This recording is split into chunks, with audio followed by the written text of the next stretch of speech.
Hello guys, आज होता Sunday म्हणजे आरामाचा दिवस. सकाळपासून मस्त झोप काढत होतो, तेवढ्यात मम्मीचा आदेश आला की दूध घेऊन ये.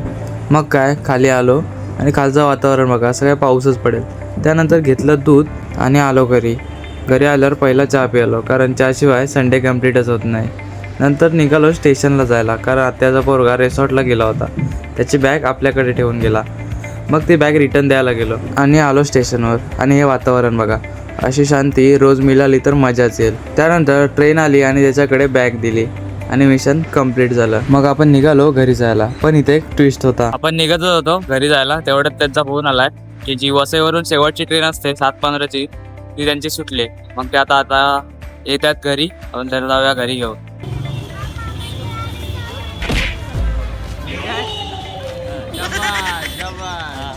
मग त्यांना घेतलं आणि निघालो आपण शॉर्मा खायला. मस्त खाल्ला शॉर्मा आणि दिवसाचा शेवट एकदम चांगला झाला. तर मित्रांनो, आजचा ब्लॉग इथेच संपतो. भेटूया नेक्स्ट ब्लॉगमध्ये.